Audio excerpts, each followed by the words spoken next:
Letter to the editor dated the 13th of January 2022. Deposit rate. With reference to new report, this has reference to its time savers got their due. The earnings out of deposits after accounting for inflation and income tax are meagre. This has been the case always in a falling interest rate scenario, as against a maximum of about 5% interest rate on deposits.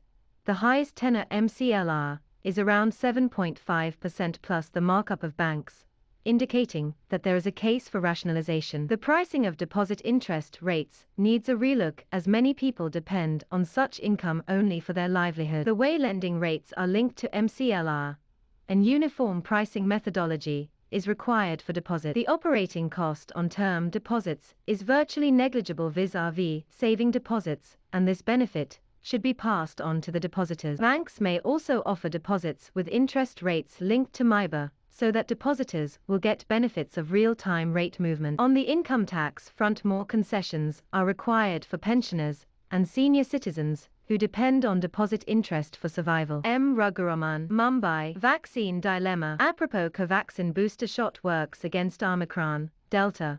Study. Of late, there are contradictory statements issued by different agencies, both at the national as well as international levels, as regards the efficacy of Covaxin, Covishield, etc., in fighting against the impending third wave led by the Omicron variant. This is causing a lot of confusion in the minds of people, especially senior citizens, who have had earlier taken the Covishield vaccine. The Health Ministry must immediately issue a statement, as booster dose has already been initiated in several states. In case Covaxin is more efficient in attacking the Omicron variant in the virus, the central as well as the state governments should make that clear. Karturu Dugar Prasad RAO Hyderabad govt stake in Vodafone. Apropos wrong call.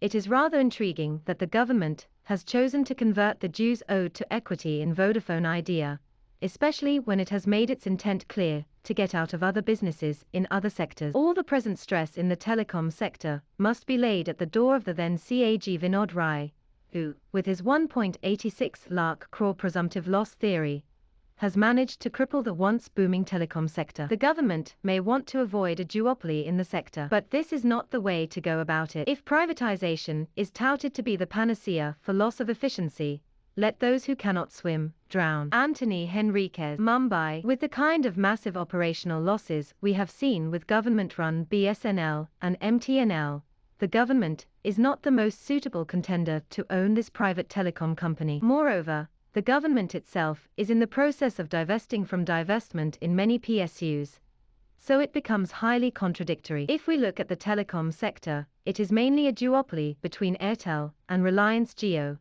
so asking any private company to own this shares of Voda-Idea would have been a better choice. But if the government persists, this solution should be looked at as a short-term approach, with the government desisting from day-to-day operations, only where the government must not engage with any operational work. Because as when our economy recovers from the pandemic shock, is recovering from this pandemic-driven shock, the last thing it needs, which we can afford, is the collapse of this private telecom player. Bal Govind Noida Need for credit growth. Apropos its time savers got their due. The proposal for standard exemption for bank depositors will be a populistic move if introduced. Against the theory, the prevailing net negative return failed to boost the consumption-led economic stimulation. Though the credit offtake is sluggish at present, banks are having excess liquidity, and the credit growth is not enough to suck the available liquidity. Introduction of standard exemption will increase the liquidity level, forcing banks to reduce the deposit interest rate so as to maintain their NIM. Along with the standard exemption,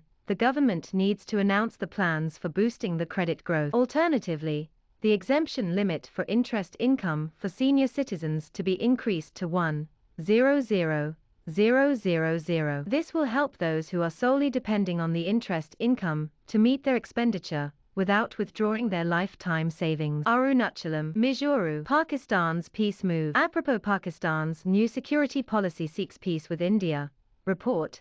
It goes without saying that Pakistan should not be trusted and taken at face value, even as its new security policy reportedly talks about not seeking hostility with India for the next 100 years, while claiming that the economic security and seeking peace with its neighbors will be the central theme thereof. For sure, Pakistan suddenly trying to turn dovish evokes suspicion, and, who knows, All this could be a part of its yet another hidden game plan in connivance with the expansionist dragon. Significantly, Pakistan has not yet provided transit to India's aid of 50,000 tons of wheat to Afghanistan, nor does it permit trade of Indian goods to Afghanistan via its land borders, for which India is understood to have now decided to take the Iran route. Pakistan has some way to go to prove its credentials before it can ever be taken seriously by the world community. Vinayak G. New Delhi.